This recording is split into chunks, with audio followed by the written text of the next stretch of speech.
through storms, unshaken, unbowed.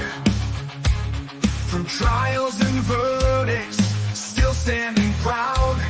A titan in the tempest, against the raging crowd. He's got a vision for the future, gonna shout it aloud. Changing the wind, it's coming fast. A new foundation built to last. Cryptocurrencies the key, make the big switch. Power to the people, time to teach the rich.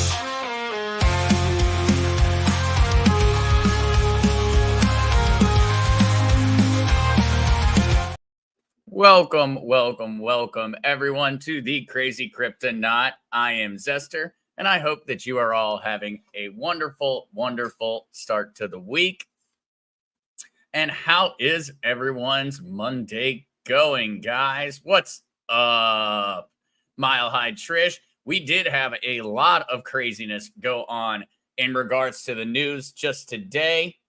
And so we are going to jump into that one because of my internet issues on Friday. In all honesty, I had 30 different news stories to go through today, and I had to narrow it down because there's so much going on in the world at the moment that a lot of things were on the chopping block just because we wouldn't have time to get into them, that in all honesty were pretty interesting news.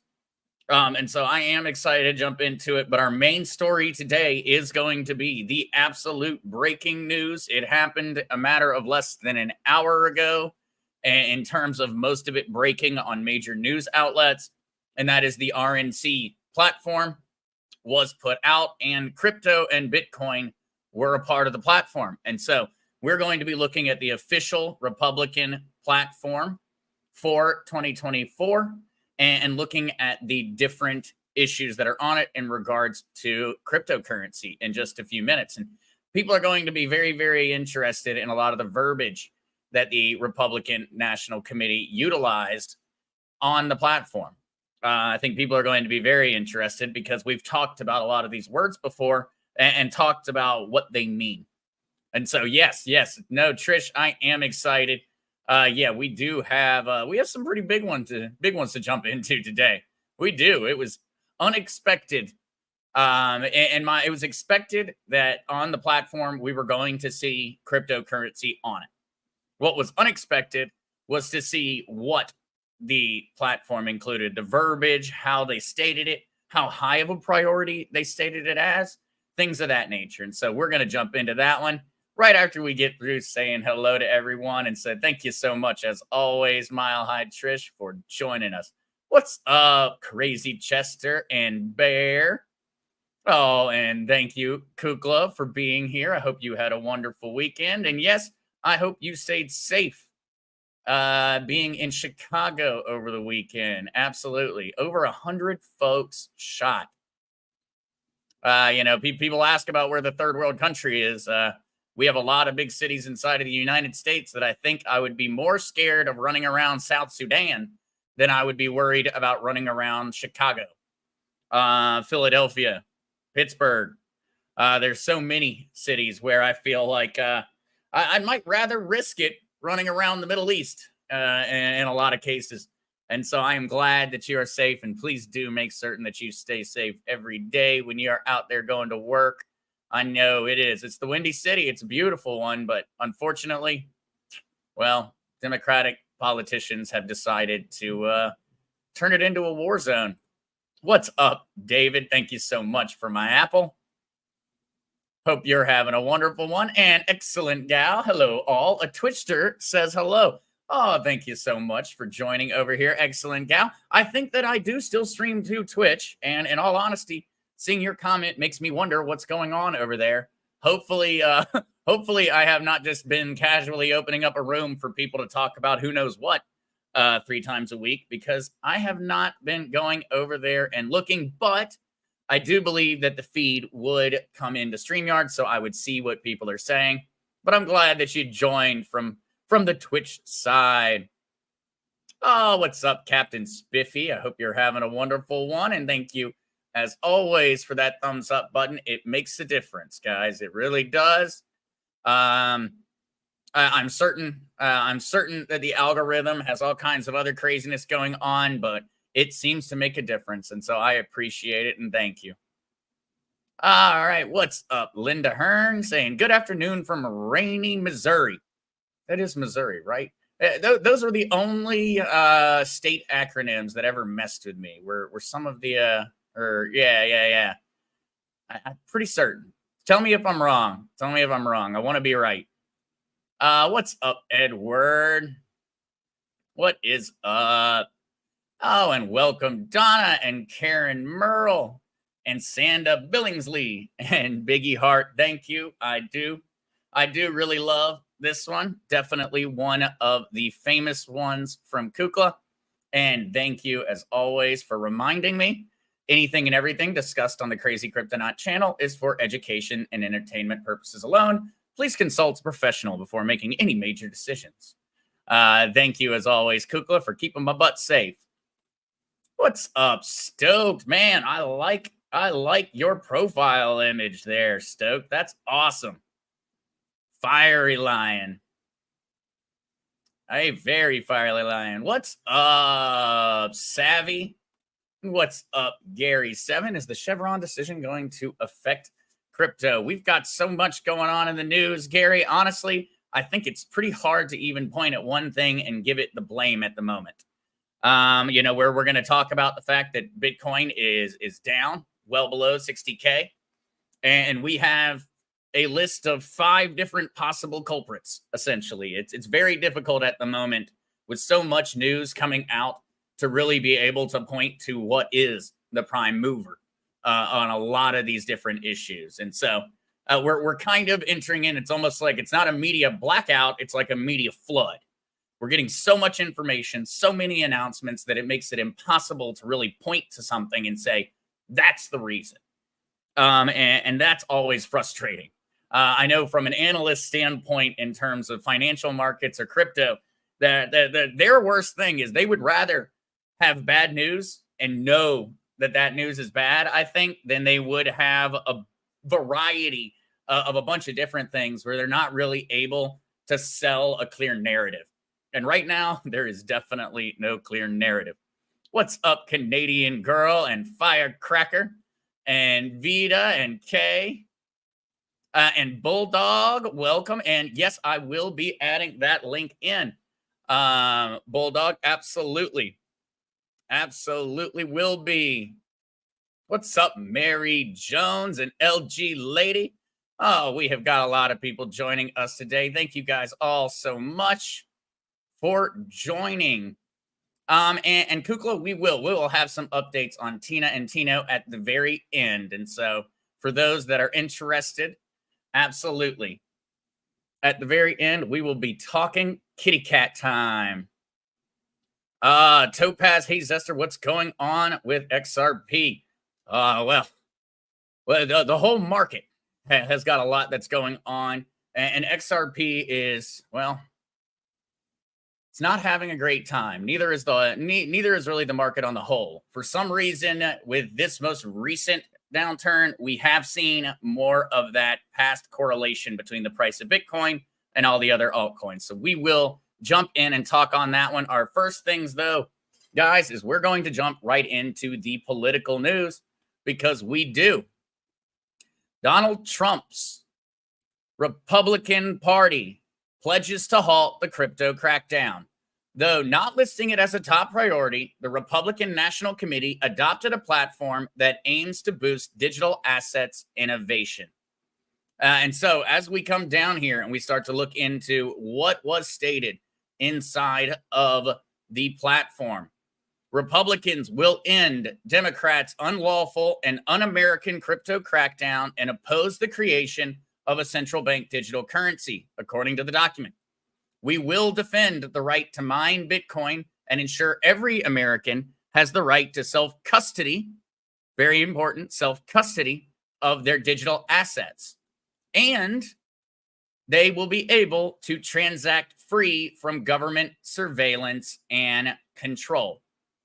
And so for all those, in terms of the really big takeaways from the platform's announcement in regards to cryptocurrency, Of course, oppose the creation of a central bank digital currency. That goes without saying. I would have hoped that would be their platform stance, but it's always good to hear him say it again because we know that CBDCs are absolutely not what we want. And we will defend the right to mine Bitcoin and ensure every American has the right to self custody. Remember, self custody is the exact same verbiage that Donald Trump used when he was speaking before the Libertarian Committee. Self custody and in the importance of it.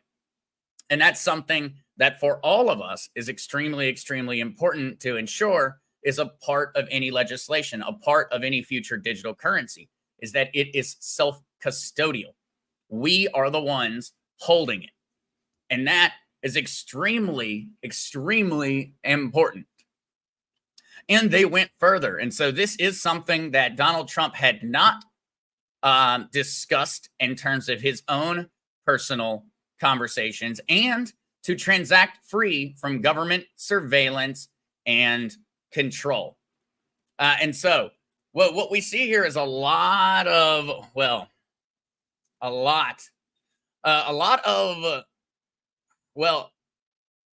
don't want to say messaging because I feel like that term is kind of thrown around very, very often where people are trying to find the hidden messages in each statement.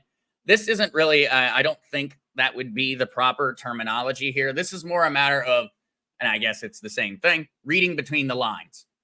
And when I'm reading between the lines here, what I'm seeing is specifically the self-custody, which means we won't be looking towards a currency that is held by a bank. We will not be looking at living in a financial world where any third party is in control of our money. That is a matter of you and I becoming the actual custodians of our financial wealth, whether that be Bitcoin or XRP or in the very near future, the US dollar, whatever it may be termed, whatever it may be called, it will be the dollar of the United States. And that dollar will be something we hold. Keep in mind, nowadays and in our modern world, we are not custodians of our money. If you have gold and silver sitting in your gun safe, you are custodians of your gold and silver. And in that case, you would have some wealth, some form of your financial future that is being held by you. But right now, no matter who you are, no matter what you do, you have got to, and I imagine there may be somebody in the community who's found a way around it, but I would imagine everybody here has got a bank account or they have some form of a third-party authorizer that controls their dollars. And that is universal. Nowadays, it's not possible for you to be a banked individual and not be essentially at the behest of some third party, whether that third party is Wells Fargo or the like, or if you want to go even further up the chain, is the actual regulatory bodies and the government. Right now, that's the way it works. You do not have custodianship of your wealth. You don't even really have custodianship of the things you own, in all honesty. If we really want to break it down, you try to sell your house without a bank, without the government, without talking to any of them, it ain't going to happen. And so this is extremely important. When they use this type of verbiage and we start to talk about the idea of self-custody, it is a monumental shift in the way that the world works. Monumental. And so if we are going to presuppose that our currency is going to go digital, which it is, it's not really a question. People can debate until the end of time, but ultimately at this point, that ship has already set sail. We will have digital currency and digital ownership. The only important questions we really have right now is what is it going to look like? And that's why self-custody is so important. And I'm extremely glad that the Republican platform, and this is the party-wide platform, not just Trump, this is for every guy and gal that is a Republican running for office. They have got to accept this platform. Now, we know from the past that's not how Republicans or Democrats always work, but that's how it's supposed to work. And This is where we really do. This is the big breakdown in terms of the divide between the two sides. We know that the Elizabeth Warrens and the Joe Bidens of the world want that central bank digital currency. They want that control. They do not want us to be custodians of our money, of our wealth, of what we own. That is a terrifying world for those that are currently in power, and especially those that are attached to traditional finance in terms of their funding, which AKA is all of them. And so for them, it is a horrifying idea that you and I would be the ones deciding what we do with our money. And that's why, just as you're saying right here, Robert Chandler, I have a cold storage wallet. I love it. You are a self-custodian. You own your money. If your money is in a bank account, you are not the owner of that money. I know that on the screen, it's your money, and it should be. And if we lived in a perfect world, we would never have to worry about having a bank holding our dollars. And we shouldn't have to. But ultimately, we've learned that when you allow the powerful, the wealthy, and the government to collude, they're going to slowly take away our rights and our privileges.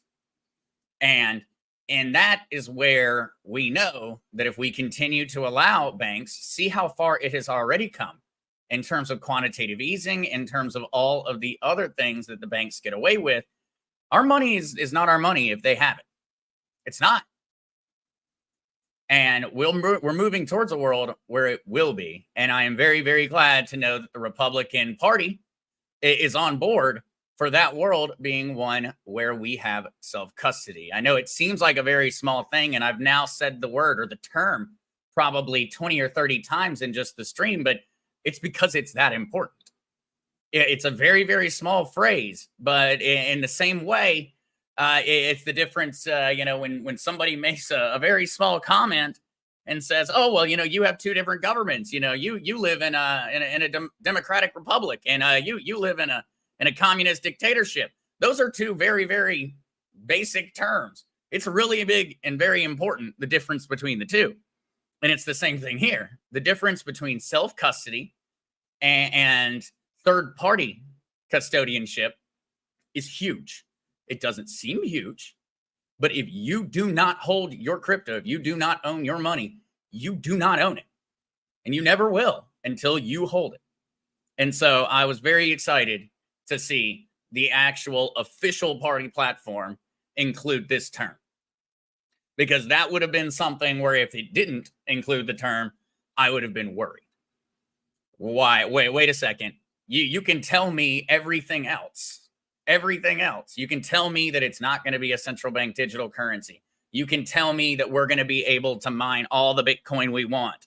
You can tell me that you're going to improve the electrical grid so that we can compete with other countries and other energy providers in terms of our mining. You can tell me all those things, and that's great. I like to hear it. But in all honesty, without self-custody, nothing else really matters. Otherwise, we're just going down the same road that we have in the past. We're going down the same road where eventually those rights will be taken away. And so, Kukla, absolutely, I think it would have to be self-custody or it's not yours. It isn't. The way our current system works, we do not own our wealth.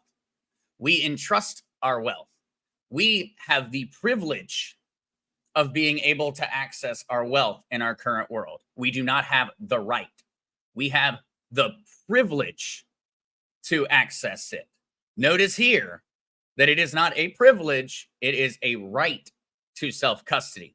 There's a very, very big difference between a privilege and a right. And I think that for those George Carlin fans out there, they'll probably remember this skit. If they don't, or if you haven't seen it, I would absolutely go out there and check on it. But ultimately, we in the United States, while we believe, many Americans believe that we have got a long list of rights. Keep in mind, as a right is something that cannot be taken away from you. If it can be taken away from you, it is not a right, it is a privilege. And right now, we live in a world where access to your money is a privilege. It is not a right. You do not have a right to access your money in the bank. you have the privilege of accessing your money in the bank. And is that is a monumental difference between the two, because ultimately that privilege could someday be taken. Look at the Canadian truckers. Look at the way we shut down the ability, or the government shut down the ability for people to fund that.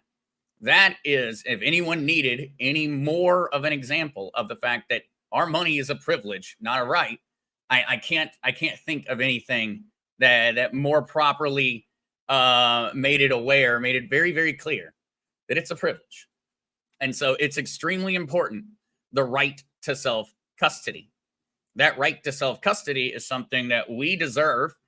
Well, deserve is another one of those fickle words, but we should fight for the right to have self-custody of everything we own. In the same way that we do not want the government to come take our gold, our silver, as they have in the past. Think World War II. We don't want them to ever have that ability to again. And so that's a matter of not just saying that we have a temporary privilege. We need to codify our right to self-custody. Savvy, I have a question. Your cold wallet, that little stick, if you lose it, you lost your bank. Savvy, no, you are okay. If you lose your hardware wallet, all you need then are the backup codes in order to re-access your bank. And so I know for a lot of folks that are worried about, like, say, hey, there's a fire in the house, something of that nature. Or you go on a fishing trip and I don't know, for some reason you decided to bring your hardware wallet on the fishing trip and it falls off the boat. All you need is to have your mnemonic phrase and you're then able to re-access your bank vault. And so, Savvy, for those that are worried, technically you could have 5 different hardware wallets, 5, 10, 20, that all had access to your bank vault. And so it's not something where it's a one domino falls and you've lost access. There are a multitude of different avenues to ensure that you will forever have access and to ensure that no one else has access to it. And so you don't have to worry on that one. Christine Nays, if you have bank accounts and a revocable trust, is it mine and is it safe? The trust is yours. The trust is yours. Where does the trust have its money? And so if the trust has its money in those bank accounts, the government can shut them down just the same way that they can shut down mine. Now, it will be a different process. It will be a different process, and trusts are extremely useful. But keep in mind, if it is not in just your care, it's in the bank's care. If the bank doesn't have any money, and so I guess the example would be, think of the Great Depression, think of the rushes on the bank. There's not enough money in that bank for everybody to come in and ask for their money. It's not possible. If every single one of us went to our banks today, we would probably be told very, very quickly, after just a few people went in and tried to remove their entire bank account, that the bank no longer had any money to give to us. And so, Christine, it is your money. It is the trust. It is your trust. But ultimately, if the bank doesn't have the money, you don't have the money. And if the bank's not willing to give the trust the money, then the trust doesn't have the money. And so, Christine, in a roundabout way, you're safe. But also, if we were to think about just our historical past, you would see examples of times where it wouldn't matter how it looked. It wouldn't matter what legal format you had put together. Ultimately, the bank had your money. And if the bank decided to do funny things with your money, or they did funny things with everybody else's money, they wouldn't be able to give it to you because they wouldn't have it. And so, Christine, that would be the only way that I would kind of worry about and look at it. It's not that you will not still be the owner of it. You would still be the owner of it. But if it's not in your possession, it's not in your possession. All right. All right. Sorry, going through and looking at many more of the questions, seeing which ones I can jump into before we get into the next articles. Because, guys, that was just the tip of the iceberg for the news today. We have got four more articles just on different political issues in regards to crypto before we even jump into why the price of cryptocurrency has been going down, and at least try to see if we can't find a reason. And yes, Musical Lady, that was a wake-up call to Canadian truckers not getting access, definitely to fight back and demand self-custody. Very true, Zester. It was. I think that for all of those that were still thinking, hey, our government isn't capable or won't go through and just shut down our bank accounts. Well, they did. And they even had corporations do it for them. You know, I haven't been allowed to use PayPal ever since, and I don't plan on ever using it ever again because, well, my PayPal got shut down. And that is, by the very definition, if I have the right to freedom of speech, and money and how I spend my money is a matter of freedom of speech, then they infringed upon my First Amendment right. And do you see anything changing on account of that? No, it hasn't. And so my right to freedom of speech was taken away from me. And yet, nothing happened. Nothing happened. And that means that my right to freedom of speech in regards to how I spend my dollar is not a right. It's a privilege. And they took that privilege away from me. And that's why I think it's so important to, you know, for everyone to understand why this platform decision is so monumental. It's not just a small phrase. It's the difference between it being a right and it being a privilege. And of course, we all view the First Amendment as a right. And it should be a right. But we live in a world where rights have turned to privileges. And so if we all were self-custodians of our dollars, and it truly was only you that had access to it, then it would not be a possibility for that right to be taken away. Right now, it's a privilege because a third-party actor can take it away from you. If it were truly just us that were the custodians of our money, it wouldn't be something that could be taken away. They can't put that genie back in the bottle. If every single one of us is the only one that has access and control over our money, over our finances, then no third party can come in and take away that right. And right now, well, we live in a world where being a right is a dangerous business. It's a dangerous term to give something to say that it's a right, because rights seem to be disappearing awfully quickly. And in that way, they are proving themselves to have never actually been a right. It was a privilege, and those privileges are being taken away from us.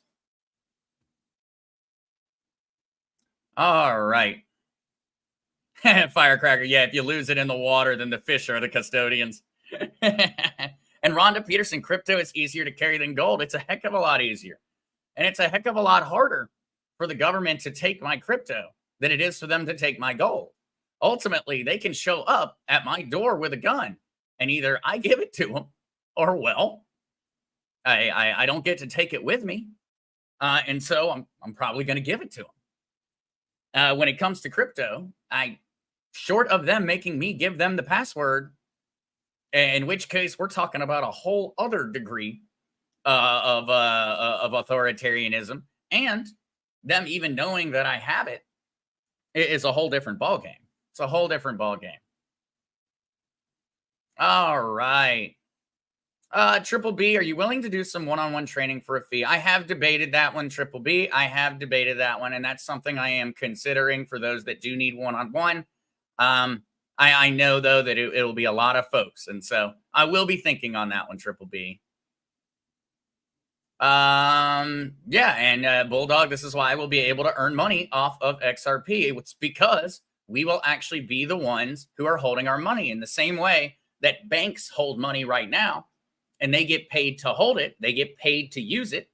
And we know that the bank isn't all that worried about losing it because they'll get bailed out. But in a world where we are operating off of a truly transparent, self-custodial system of ownership on a blockchain, then we would be able to put our XRP into doing the same tasks that banks put our money to doing right now. The only difference is the bank takes the money. They use your money You put your paycheck in. The bank immediately starts using your money. Immediately. They start earning interest off of your dollars that you have given to them to be in charge of. If we look towards a world of self-custody, we would get to do that. And so we would be able to start to look to a world, Bulldog, where we would be earning the money off of it. We would be the ones providing the liquidity and the access. All right. And Savvy, if they keep taking our rights, they can expect a swift left coming at them. Well, I've thought that. I've thought that for a while, but ultimately, people are far more worried about maintaining the status quo when it comes to the general population than I expected. I thought people would have woken up during during the truckers. I thought people would have woken up during the scamdemic lockdowns. I thought that people would have woken up decades ago over different things that have gone on with our politics and with our system. 2008 and 2009. Why did people not wake up? Why was it a silly Occupy movement? And that was essentially everything that occurred. I worry, Savvy, when it comes down to it, I worry people are a bit too asleep, even to this day, when it comes to the general population, for us to actually hold our government accountable, because they've taken a lot of rights recently. And we, as a country, we haven't done crap. Our politicians haven't done crap. And as a group of people, we have, but we're only but so many. And our voice can only be but so loud. No matter how much we scream, we can scream until we lose our voices. Ultimately, in many cases, the world has been turned into so much of an echo chamber that it's screaming into the void, unfortunately, at times. Hopefully, and I know things are changing, and so we have so much to look forward to. But we do really need to have a bit of a post-game look at the fact that we were very willing to give up a lot of rights, at least as a country. We were very willing to give up a lot of rights. But all right, let's jump back into it, guys, because I could talk on the effects of this platform decision for hours and hours and hours, and we have got so much more that we need to jump into. So remember SAB 121 that was vetoed by President Biden after receiving bipartisan support. It is being put back up for a veto override. And so while the House and Senate already voted to overturn SAB 121, it will need a 2/3 majority vote from both chambers to invalidate Biden's veto. And so the fight is not over. The fight is not over. It is definitely an uphill battle, but following the platform decision from the Republican Party and possibly the changing winds in regards to the Democrats trying to distance themselves from Joe Biden, there's a chance that it could actually be overridden. So that is definitely going to be one for us to be keeping an eye on. I will make certain to keep everyone up to date on when the vote is set to occur. And of course, whether we end up seeing any success over it. And so, excellent gal. What SAB 121 was, SAB 121 was actually a unilateral decision made by the SEC. And so this was not voted on. This was not a bill. The SEC decided to impose SAB 121 on crypto companies. And it came down to a matter of crypto accounting. Essentially, what the SEC said is that if you are a crypto company, you are not allowed to not know everything about every customer and every transaction that occurs on your network. Essentially, they turned every single one of us that was in the industry into a forced regulatory body where I needed to go through and somehow manage to maintain, which is impossible, by the way, on a decentralized, on a DeFi platform. I needed to maintain information on all customers, all transactions at all times. That's not possible. And so that rule essentially was placed by the SEC not to actually be used because it's impossible. You can't run a decentralized financial company inside of the United States. And that was their goal. They completely destroyed the ability for the United States to even compete in an entire industry and sector. We were not able to open businesses inside of the United States that in any way would potentially not be required to literally be the NSA of the blockchain. And so it was a unilateral decision by the SEC. It provided no benefit, no safety to consumers. All it did was ensure that the United States would fall behind. That was it. It was absolutely horrible. And for some reason, Biden, of course, wanted to maintain it. And that's because it allowed for the SEC to remain in complete control over the crypto markets. And that's what that's what the left wants.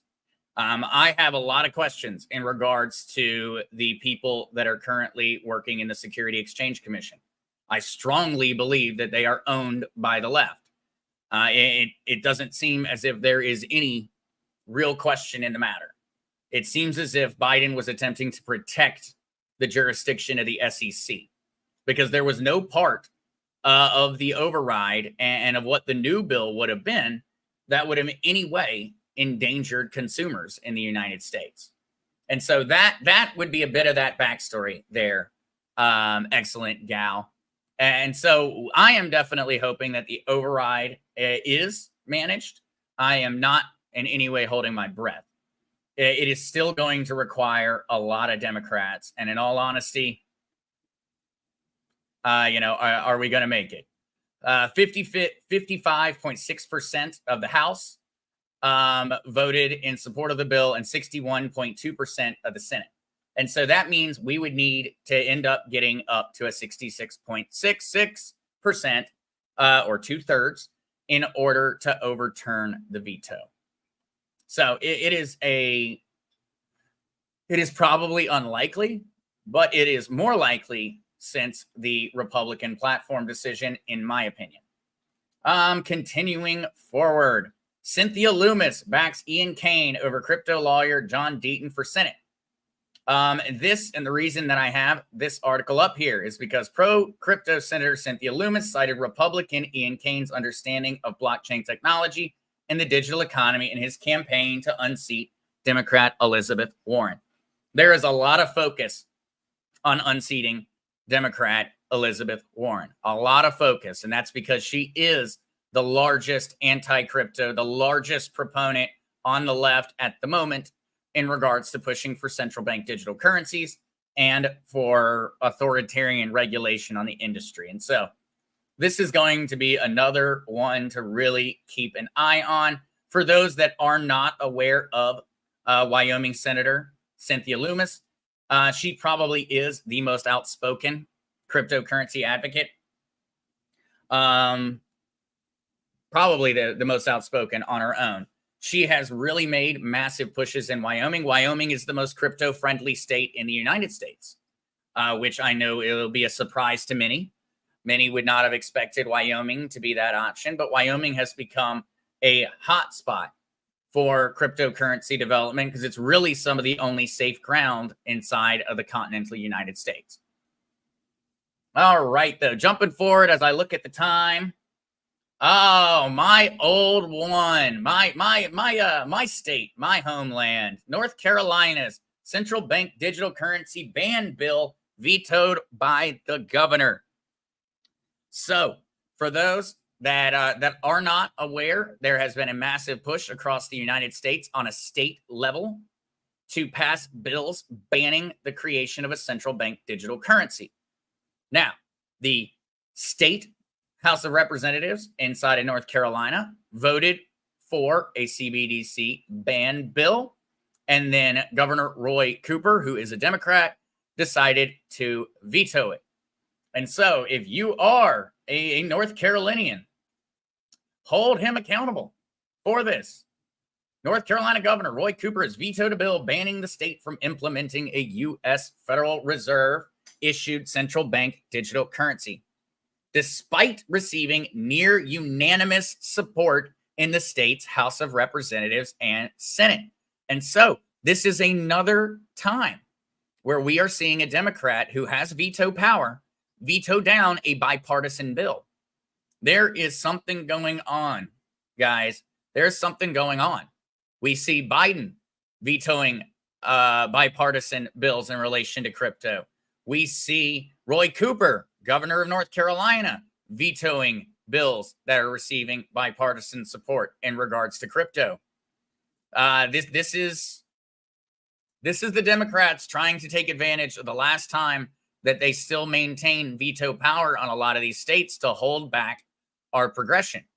They do not want us to be able to get out of this central bank digital currency push that the Biden administration has been aiming for. Remember, Biden actually placed into existence a central bank digital currency committee back in 2021 that was designed to figure out how the United States would develop and implement its own central bank digital currency. This was the Biden administration. And so we have really seen this administration make the first major push to stamp down on crypto on the whole. When it comes to the Trump administration, 2016 to 2020, we really just saw a lot of nothing occurring in terms of crypto. We saw a lot of unilateral decision making by the SEC. And now we've seen a lot of action from the Biden administration to protect those decisions that the SEC made during the Trump administration. So we need to be keeping an eye. We need to be holding these politicians accountable. And we need to be keeping in mind which states and what things we need to be pushing for inside of our own community and local politics. Oh, LG Lady with the $9.99 super sticker. Thank you so much, LG Lady, for that. I am greatly appreciated. I am extremely appreciative. Thank you so much for the super sticker and for tuning in and watching so often. I greatly appreciate it, LG Lady. All right, jumping to our next one. Crypto investor doubles Solana donations to pro-crypto PAC. The conservative Sentinel Action Fund supports 4 pro-crypto U.S. Senate candidates. And so we have got another political action committee that is starting to receive more and more donations. And in this situation, actually donations in Solana. And so Multicoin Capital, an investment firm concentrating on tokens and blockchain companies, will double every Solana donated to the Sentinel Action Fund Super PAC through July 14th. So they are going to be doubling all donations made in Solana to the Senate Action Fund, the Sentinel Action Fund. These donations will support the campaigns of 4 pro-crypto Republican challengers for United States Senate seats. The Sentinel Action Fund is supporting Sam Brown in Nevada, David McCormick in Pennsylvania, Bernie Moreno in Ohio, and Tim Sheehy in Montana. All of them received A ratings from the Coinbase-backed Stand with Crypto organization. And so, for anyone out there that is looking to make a donation in the form of crypto, this is an opportunity to have your money doubled.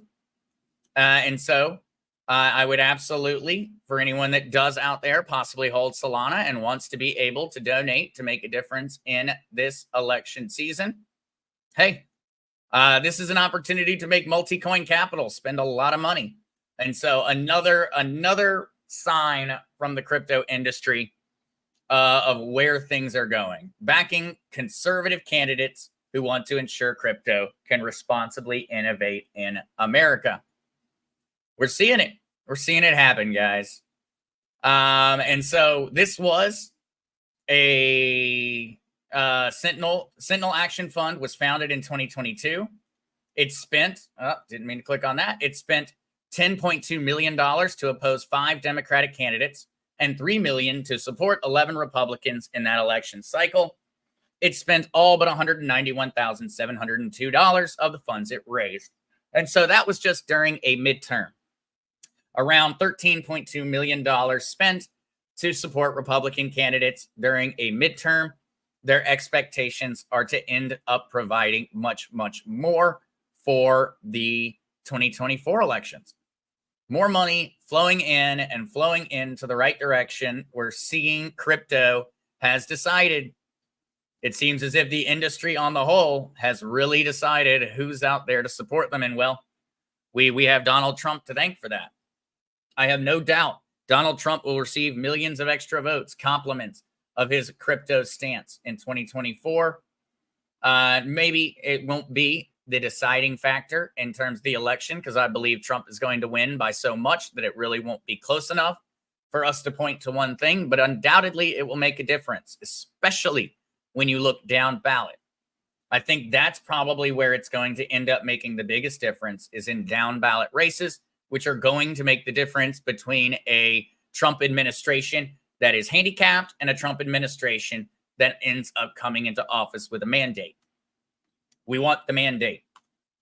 All right. We talked about this one last week, but Mt. Gox begins repayments in Bitcoin and Bitcoin Cash.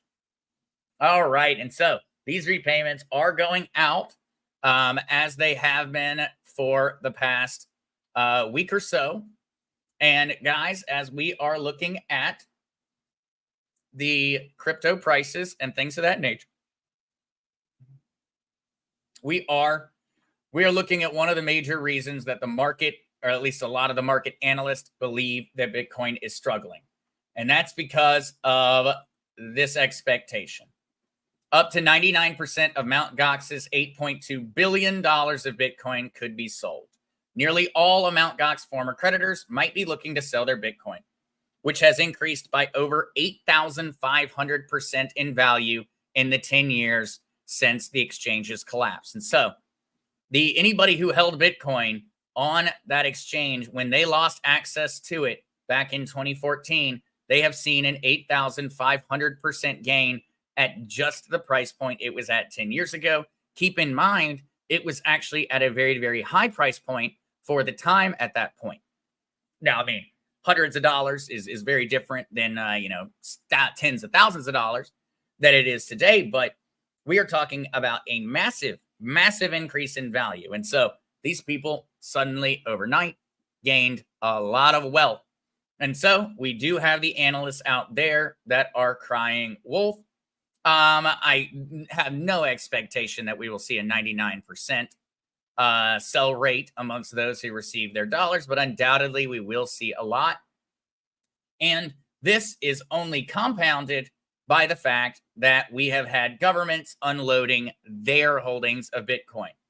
Bitcoin drops as German government unloads over $900 million worth of Bitcoin, while it's linked to the German government still hold some 23,788 Bitcoin, meaning that it has already sold more than half of its seized assets. And so the German government had been seizing, or German law enforcement had been seizing Bitcoin in regards to criminal cases. And they decided to sell in one fell swoop over half of their seized assets. And so we have a lot of people really pointing between Mt. Gox and the German government. And so I've seen a lot of people making those announcements. And remember, guys, that the biggest thing that results in these real fast, real momentous downturns in the terms of prices for Bitcoin is leverage. And so in this situation, we see the market is extremely scared about the Mt. Gox payments. And some of those people may have already received their Bitcoin and sold it. And we see that people are particularly scared about governments unloading their seized Bitcoin. That results in the markets panicking. We then have the government selling, which is only going to place more downward pressure. And then we start to liquidate leverage traders. A lot of leverage traders had gone ahead and made an assumption that Bitcoin was not going to go back down below 55K, wasn't going to go below 650s, wasn't going to go past certain metrics. It wasn't going to go under 58K. It wasn't going to go under 59K. All of these leverage traders had their positions in at those points. When the price started to plummet on account of these major sales, it immediately started to liquidate these positions. That's how we have this compounding effect that results in us seeing a price drop of 10.9% in a matter of 7 days. And this was actually far worse just a little while ago, because look at this, guys. When we see these type of things happen, we see these major sales, and then we see liquidations occur. And that's what keeps compounding the damage. We get an announcement like, hey, Mt. Gox is going to start repaying. We think they may sell 99% of 8.2 billion. Oh, and looky here, the German government selling $900 million of Bitcoin all in one fell swoop. This results in liquidations. It results in panic, and they compound upon each other. And so we did see at a very, very brief point, I believe, that we actually managed to drop below 54. I had seen prices at 53, but CoinGecko doesn't seem to think that we did. But needless to say, we got all the way down to 54,092 in an extremely rapid pace. And to me, the answer is quite simple. General panic compounded by leveraged liquidations. It's the same story. The actors change occasionally, but in all honesty, it ends up working out the same way. As we see, the main culprit really is the leveraged traders. It's not so much $900 million worth of Bitcoin being sold is a huge problem. It really isn't when you start to consider that Bitcoin on a daily basis has $42 billion of volume. And so if there are $42 billion of volume, $900 million of sales is really not a big deal. We're talking about a market cap over $1.1 trillion. 900 million is a drop in the bucket. It's not even a percent. And so when we see these type of major sales and we see these big numbers, 900 million sounds terrifying. That's a lot of money. I'd like just a small percentage of it, and I will never work again in my life, probably. Well, I still would, because I'd get bored, but I would never have to work again in my life. But in the grand scope of a market as large as Bitcoin, it's really nothing. And it should not have accounted for anything close to these type of price drops. Even if we assumed that an entire 8.2 billion plus 900 million, so $9.1 billion was all sold in one fell swoop, it would not be even 1% of the overall market cap of Bitcoin. And so when you see these type of things, you have to think logically. That news that $8.2 billion of sales or $900 million of sales could all be occurring is not going to really make the price drop like this. This is definitely, it is a catalyst, but in all honesty, it is not entirely culpable. It is a catalyst for these type of price drops, because 10.5%, we're not even talking about a percent. It doesn't add up in terms of being the entire explanation. The only way it does add up is when you start to talk about leverage traders being liquidated. And so there you go, guys. We have jumped through it. And a matter of fact, we did it in pretty good timing considering how much we had to go through today. And so at this point, I'd love to answer some questions. And then, of course, for any and all that want an update on Tina, I would be happy to provide that. Her lazy butt is currently sleeping on my couch right now.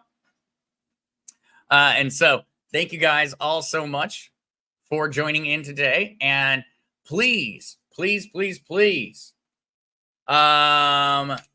keep this article circulating. Send folks over to watch on this one. This is breaking news, and it is extremely important news. And so I just added that link. Excellent gal. Why is Tether still in the green? Remember, Tether is just a stable coin pegged to the US dollar. And so that fluctuates in small ways in the same way that the US dollar fluctuates against, say, the euro. Every day the US dollar fluctuates in value against the euro and the Great British Pound and things of that nature. And those things are a matter of inflows and outflows, people coming into the US dollar, people going out of the US dollar. And the same thing occurs with Tether, where when there are a ton of people trying to sell Bitcoin for Tether, they will minimally drive the value of Tether down. And so when we actually look at the max on Tether, you will see some very, very weird things. Back in 2018, Tether traded at $1.26. Now, we also see that in 2017, Tether traded at a value of 91 cents. This was because of mass volatility inside of the market and because of fears that Tether had depegged. When someone says depegged, that is, and this can be caused by a multitude of different things, but that is that it is a stable asset or was supposed to be a stable representation of an asset, and it has depegged from the real world value. This has occurred to stable coins in the past. As a matter of fact, you can see right there, Tether has depegged multiple times in its existence. Now, it has not to near the same degree in a very long time, but it did depeg, especially prior to 2019, prior to 2020. It had a lot more volatility going on with it. Tether is not gold backed. Excellent gal. Tether is not. Tether does have some gold backing. Tether has about $4 billion of gold. And so Tether has 112 billion. Let me make certain I'm counting all of my zeros right. Yes, that is 112 billion, 577 million Tether in existence. About 4 billion of that is backed by gold. The other portion of it, the vast majority of it, is backed by US dollars and banks. And so it's a 1-to-1. They have a dollar and they give you 1 Tether. And that's how that generally works. Just so that you are aware, excellent gal, because unfortunately, Tether is not, and neither is anything else. But Tether has partnered with Alloy to provide a actual gold-backed stablecoin. And so, just real quick, I can jump back to an older article we have. Alloy, AUSDT, is Tether's gold-backed stablecoin. It's not the same as USDT. It is a lowercase a, uppercase USDT with a little with some slashes in it. And so they do have a gold back option. Keep in mind, it's still just back to the dollar. It's still just back to the dollar, or pegged to the dollar.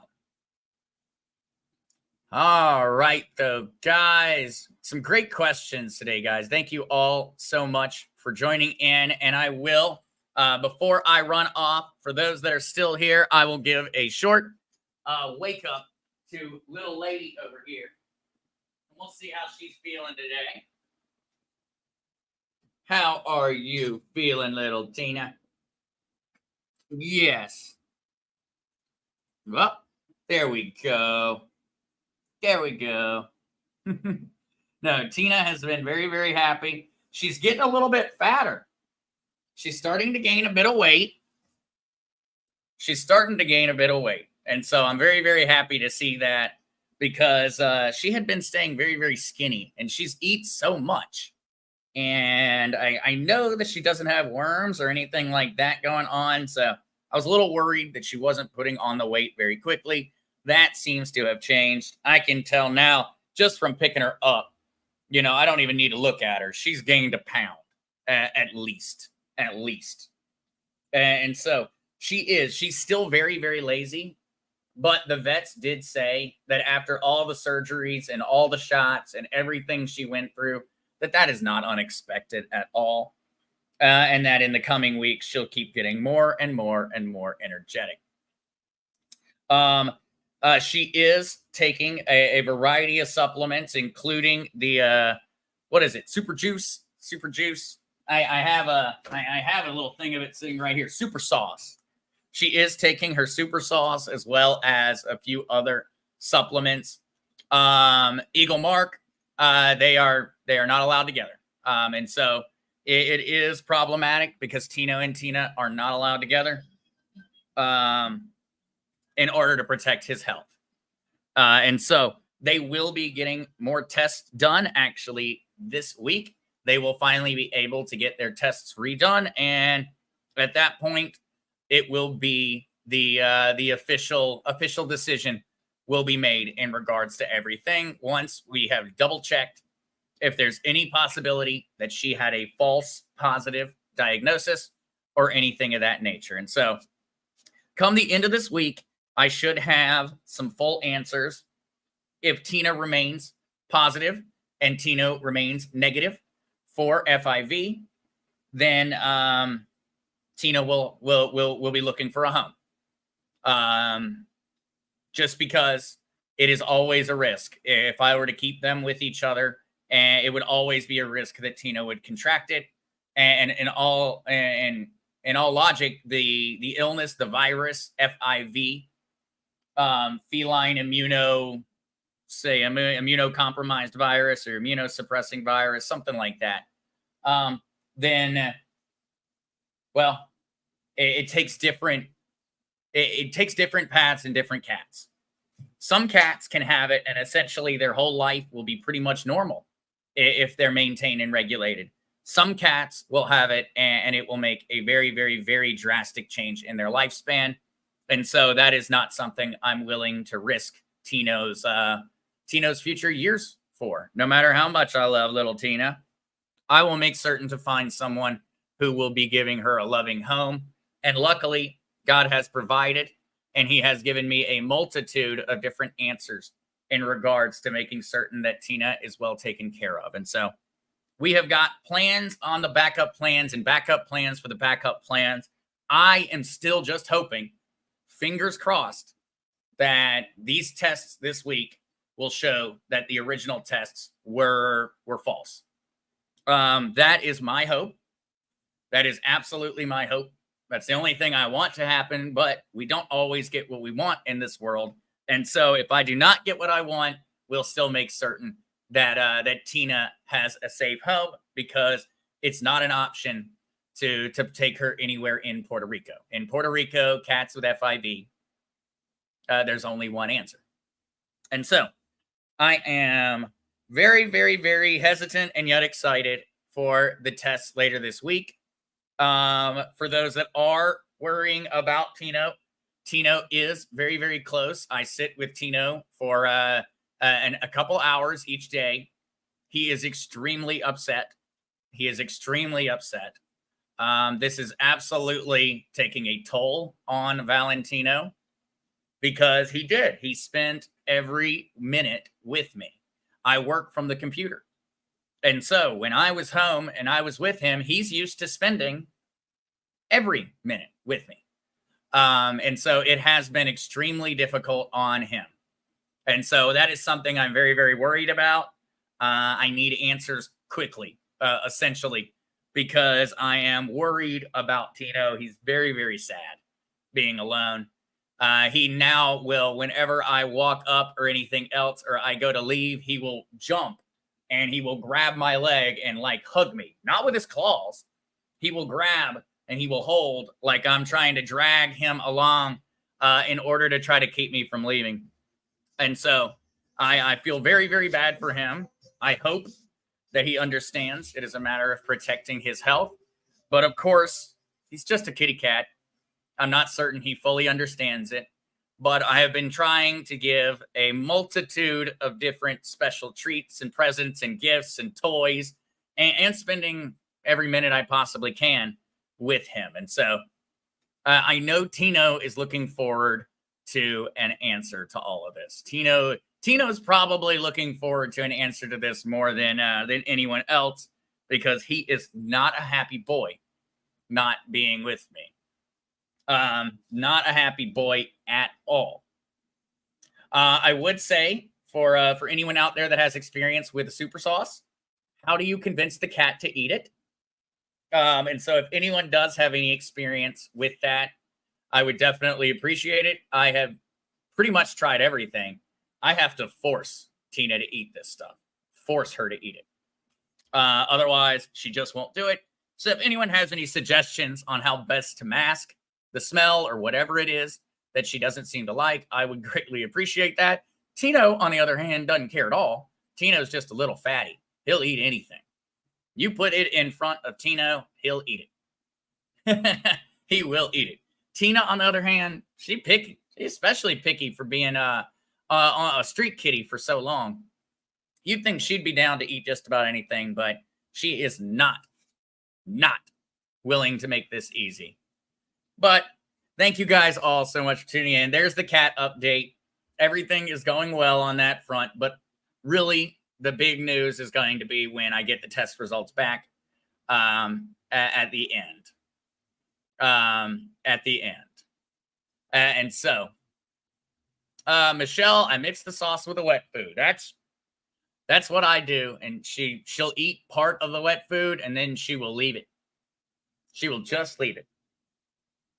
And so, yeah, excellent. It's not like I'm not like, get over here, Tina, you got to drink this. No, but I put it in her food. If I put it in her food, she just won't eat. Just won't eat. She will just sit there and I've tried. She will sit there and scream and cry until I get her new food. I have convinced her to eat a portion of it if I hide it really, really well, but it just means I have to use more of it than I really should because I'm using it and putting it in everything. But it does seem to be helping.